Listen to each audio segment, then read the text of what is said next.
ቢስሚላህ ሰላሙ አለይኩም ወራህመቱላሂ ወበረካቱ። ውድና የተከበራችሁ ወንድሞቼ እና እህቶቼ ዛሬ የማመጣው ነጥብ ከባድ ነጥብ ነው። በደንብ አድርጋችሁ ስሙኝ። መስማት ብቻ አይደለም አሰሙ። ለሌሎች ወንድሞች እህቶቻችሁም ላኩላቸው ይሄንን ቪዲዮ በዋትስአፕ በቴሌግራም ከፈለጋችሁ ስቶሪ ላይ ያስቀምጡትና ማንንም ሰው ይጠቀምበት።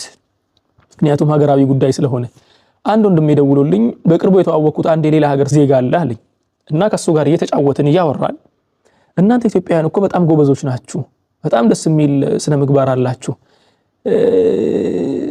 አንተ ግን ከነሱም በሆነ ነገር ትለያለህ አለኝ አለ። ከሌሎቹ ከማቃቸው ኢትዮጵያውያኖች በምንድነው የምለየው ስለው አንተ ንጽህናን ትጠብቃለህ፣ ወላ ብብትህ ወላ አፍህ አይሸትም፣ ደስ ይላል ሽታህ አለኝ አለ። አንገቴን ደፋሁ አለኝ። ምክንያቱም በሀገር ደረጃ ግማታም ስትባል አስበዋል ምን ያህል እንደሚከብድ። ልጁ በጣም ግልጽ ነው ሲነግረኝ ማለት ነው። ልጁ ይሄኛው ልጅ በጣም ግልጽ ነው። በሀገር ደረጃ ነው ግማታም የተባለው። ወላሂ በጣም ነው የተሰማኝ አለኝ። በጣም ተሰማኝ። ግን አለ ወደ ማህበረሰባችን ልማድ ስመለስ ሳስበው ሰውዬ የተናገረው ነገር ብዙም ከእውነት የራቀ ነገር አይደለም። በተወሰነ ደረጃ አለብን ያ ነገር። እስቲ እናውራ አንድ ባንድ ማለት ነው። ምሳሌያዊ አነጋገር ተብሎ ከሚጠቀሱ ነጥቦች መካከል አንደኛውን ላንሳላችሁ።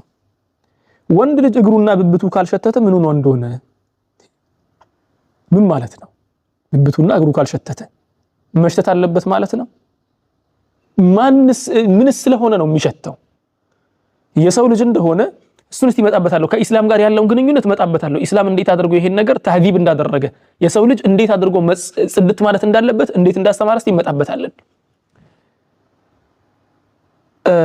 የኛ ማህበረሰብ ጥርስህን በቡሩሽ ተቦረሸው ወንተንሳ በሳሙና ታጠበው ስትለው አረ ይለምድብኛል።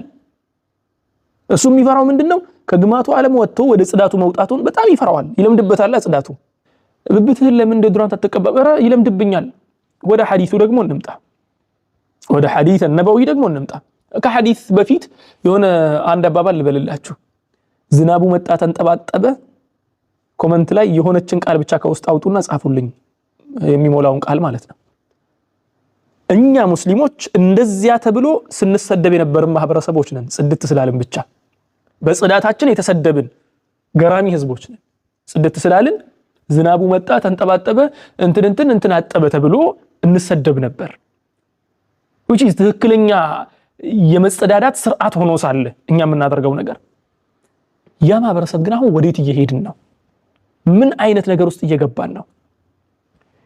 ወደ ሸሪዓው እንምጣ እስቲ። አሁን የተናገርኩትን ነጥቦች ሁለቱም ነጥቦች ጥርስና ብብት የሚለውን ነገር እስቲ ላንሳና ልናገርበት። ምክንያቱም ሐዲስ ላይ ሁለቱም ተጠቅሷል። የጥርስም ተነስቷል፣ የብብትም ተነስቷል። ያ ብቻ አይደለም ሌላም ቦታ ተነስቷል። እናውራበት። ነብያችን ሰለላሁ ዐለይሂ ወሰለም አብዱላህ ብን ዑመር ባስተላለፉትና ቡኻሪ በዘገቡት ሐዲስ ላይ خمس من الفطرة ወይ ደግሞ በሌላው ሪዋያ ላይ الفطرة خمس ብለው ተናገሩ።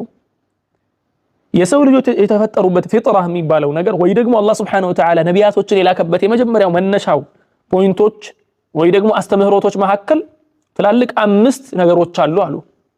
እነዚህ 5ቱን ነገሮች መለስ ብላችሁ ብትመለከቱ በሚገርም ሁኔታ 5ቱም የንጽህና አጠባበቅ ዘዴዎች ናቸው።